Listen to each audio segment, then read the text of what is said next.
अगर आप गोबर खाद नहीं डालोगे, अगर आप ऑर्गेनिक कार्बन नहीं बढ़ाएंगे, अगर आप खरपतवार का इस्तेमाल कम नहीं करोगे, अगर आप मिट्टी में केमिकल फर्टिलाइजर कम नहीं करोगे, अगर आप मिट्टी में केमिकल फंजीसाइड और इंसेक्टिसाइड का इस्तेमाल नहीं कम करोगे, तब तक आपकी मिट्टी उपजाऊ कैसे रहेगी। और आज अगर आपकी मिट्टी में कोई भी फसल, ओनियन का सीड, प्याज का बीज अगर आप डालते हो और वो अगर मरता है, तो क्या आप मुझे ये बोल सकते हो कि आपकी मिट्टी उपजाऊ है।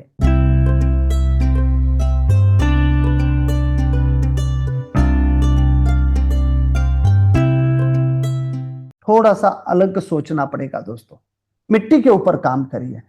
गायत्री संजीवनी कंपोस्ट बना लीजिए। जून के महीने में, समर में सब आपका फर्टिलाइजर लेके आइए। जून, जुलाई, अगस्त, सितंबर, अक्टूबर, 4 महीने में, 5 महीने में आपका ये बढ़िया बन जाता है। उसको इस्तेमाल करिए 10 टन प्रति एकड़। फिर आपका प्याज का क्रॉप देख लीजिए। मुझे पता है आपको, अभी तुरंत आप बता दीजिए ये प्रोडक्ट हम जाके तुरंत लाते हैं और डाल देते हैं। मैं बोलता हूं कि गायत्री संजीवनी कंपोस्ट बनाने के लिए आपका कोई भी रोल नहीं है। ट्रैक्टर वाला गोबर खाद लेके आएगा, लेबर उसको खाली करेगा, जेसीबी वाला आके मिक्स करेगा, इलेक्ट्रिसिटी से पंप चलेगा, उसको गीला करेगा, वापस 2 बार उसको मिक्स करना है, जेसीबी वाला करेगा। आपको कुछ नहीं करना है, आपको सिर्फ मैनेज करना है। और नहीं अगर 10 टन होता है तो 5 टन से चालू करिए, लेकिन मिट्टी उपजाऊ रखने के लिए गायत्री संजीवनी कंपोस्ट करना पड़ेगा। मेरे से ये उम्मीद मत करिए कि ड्रिप से ये फर्टिलाइजर चला दीजिए तो इतना यील्ड आता है, ड्रिप से ये फंजीसाइड चला दीजिए तो विल्टिंग खत्म हो जाती है। नहीं होती है, इसीलिए मैं इतना स्ट्रेट फॉरवर्ड आपको बोलता हूं। विल्टिंग की समस्या हर एक क्रॉप में आने वाली है दोस्तों। जो पांडव का स्लरी का यूनिट है वो लगवा दीजिए। 10 एकड़ अगर खेत है, 15 एकड़ अगर खेत है, 10 साल तक वो आपके यहां पे चलेगा। कुछ इलेक्ट्रिसिटी नहीं लगती है, पानी जैसा आपका जीवामृत आता है, ड्रिप से आप उसको दे सकते हो, खुले पानी में डाल के आप दे सकते हो, वो आपके मिट्टी को उपजाऊ बनाएगा। 24-25 हजार रुपए खर्चा है 10-15 एकड़ के लिए, 10 साल के लिए। एक बार तो इन्वेस्टमेंट करना पड़ेगा ना। खेती उपजाऊ रखने के लिए, खेती प्रॉफिटेबल बनाने के लिए, फर्टिलिटी उसकी बढ़ाने के लिए जो हम कमा रहे हैं वो हमें उसको देना पड़ेगा। 3 साल में एक बार अगर आपके पास 30 एकड़ का क्षेत्र है तो मेरी रिक्वेस्ट है आपको, ये विल्टिंग की समस्या अगर आपको नहीं आना चाहिए तो आप ये खरीफ में 10 एकड़, नेक्स्ट खरीफ में 10 एकड़ और उसके अगले खरीफ में 10 एकड़ जून जुलाई में ताग या ढैंचा, सनहेम बोलते हैं अपन उसको, ताग या ढैंचा, ये क्रॉप वहीं पे करिए। ये सिर्फ आपके मिट्टी में ऑर्गेनिक कार्बन नहीं बढ़ाता है। अच्छी तरह से सुनिए, ये सिर्फ आपके मिट्टी में ऑर्गेनिक कार्बन नहीं बढ़ाता है, ये आपके मिट्टी में पानी के साथ में जो सॉल्ट जा रहे हैं, केमिकल फर्टिलाइजर के साथ में जो सॉल्ट जा रहे हैं, आपका पौधा उसको नहीं ले रहा है और वो मिट्टी में रहते मिट्टी का टेक्सचर बदल रहे हैं, माइक्रो ऑर्गेनिज्म के ग्रोथ के लिए हानि पहुंचा रहे हैं। वो सॉल्ट ये सनहेम और या ढैंचा पानी के साथ में खरीफ के सीजन में ले लेगा और वो मिट्टी के अंदर का सॉल्ट कम करेगा, वो मिट्टी का ईसी कम करेगा। इससे आपके यहां पे फर्टिलाइजर यूज इफिशियंसी बढ़ेगी। ये करना पड़ेगा। 3 साल में रोटेशन में आना चाहिए। एक खरीफ का क्रॉप आपका सिर्फ जाएगा, लेकिन हमेशा के लिए आपकी मिट्टी उपजाऊ रहेगी। क्षणिक जिसे बोलते हैं कि ये डाल दिया जबरदस्त रिजल्ट आ गया, ये ज्यादा दिन तक नहीं चलेगा।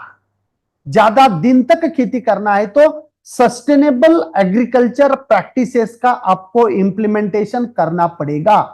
एक चीज मैं आपको बता देता हूं, आपके मिट्टी में कोई भी फसल बोई है, लगा दीजिए, उसके पत्ते डार्क ग्रीन करिए।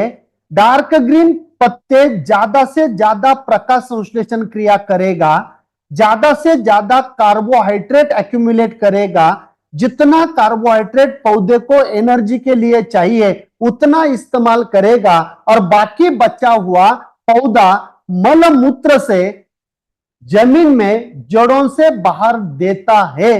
जिसे रूट एक्सुडेट्स बोलते हैं, यह है आपके मिट्टी में उपजाऊ फंगस या बैक्टीरिया का खाना। अवेना न्यूट्रीमिक्स करके घर पे 12-13 रुपए लीटर में माइक्रो न्यूट्रिएंट बना लीजिए और कोई भी फसल में 1 लीटर एक दिन के लिए 10 दिन में अगर आपका राउंड आ रहा है तो 10 लीटर प्रति एकड़ आप उसको दे दीजिए। पत्ते डार्क ग्रीन कलर के होते हैं और जिन्होंने 3 साल कंटिन्यूअस अवेना न्यूट्रीमिक्स इस्तेमाल किया वो किसान बोलते हैं कि सर मिट्टी बिल्कुल भुरभुरी हुई है, जो हमारा ट्रैक्टर इतना लोड पे चलता था अभी बिल्कुल फ्री चल रहा है। क्यों चल रहा है? अवेना न्यूट्रीमिक्स के कारण नहीं। अवेना न्यूट्रीमिक्स ने जो वहां पे पत्ते डार्क ग्रीन कलर के किए, उसी से जो कार्बोहाइड्रेट एक्यूमुलेट हुआ, पौधे ने जो रूट एक्सुडेट्स से मिट्टी में छोड़ा, वहीं पे जो माइक्रो ऑर्गेनिजम्स ग्रो किया, उसी ने आपकी मिट्टी बदल दिया है। और जो माइक्रो न्यूट्रिएंट आप डीएपी के साथ में डालते थे, बहुत बड़ी गलती करते थे, फिक्सेशन के प्रॉब्लम करते थे, वो अवेना न्यूट्रीमिक्स से नहीं होता है क्योंकि 15 दिन का प्रोसेस आप फॉलो कर रहे हैं। कैसे मिट्टी खराब होगी? गलत तरीके से डीएपी के साथ में माइक्रो न्यूट्रिएंट एक साथ में डाल दीजिए और उसको लोग बैलेंस प्लांट न्यूट्रिशन बोलते हैं, यह गलत है। माइक्रो न्यूट्रिएंट जिस दिन आप कोई भी फसल प्याज जिस दिन लगाओगे, वहां से लेकर जिस दिन उखाड़ेंगे लास्ट वाला पानी, हर एक पानी के साथ में आपका माइक्रो न्यूट्रिएंट जाना चाहिए। सिर्फ पहली बार अगर आप बेसल डोज में डालोगे तो डीएपी के साथ में फिक्स हो जाएगा और पूरे सीजन भर वहां पे आपका माइक्रो न्यूट्रिएंट पौधे में नहीं मिलता है और मेटाबॉलिक एक्टिविटी अच्छी नहीं होती है। जो भी हार्मोन्स और एंजाइम्स आपके पौधे में तैयार होना है वो नहीं होते हैं और आपका यील्ड वहां पे 30-40% कम हो जाता है। फिर ये चिलेटेड माइक्रोन्यूट्रिएंट का इस्तेमाल करिए, फिर ये माइक्रोन्यूट्रिएंट ड्रिप से दीजिए और खर्चा बढ़ जाता है और थोड़े दिन के लिए वो माइक्रोन्यूट्रिएंट वहीं पे काम करेगा, आगे चल के 8-10 दिन के बाद वापस जो है वही रहेगा।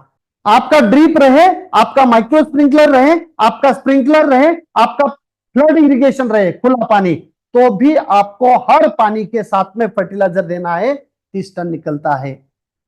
कुछ गलत गलत प्रैक्टिसेस हम जो कर रहे हैं, 1 महीने का ओनियन होने के बाद ऊपर से हम फर्टिलाइजर फेंक रहे हैं, सबसे गलत। स्टोरेज में आपका ओनियन जल्दी खराब होगा।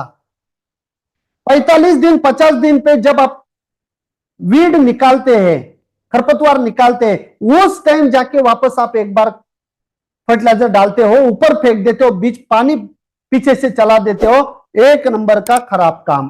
स्टोरेज नहीं मिलेगा। जड़ नीचे गई है दोस्तों, ऊपर डाल के क्या फायदा होगा? और ऊपर फायदा नहीं नुकसान होगा। जो भी आपका प्याज है उसके बाजू में ये पड़ेगा तो उसको वो खराब कर देता है, कीपिंग क्वालिटी आपको नहीं मिलेगी, स्टोरेज कैपेसिटी आपको नहीं मिलेगी।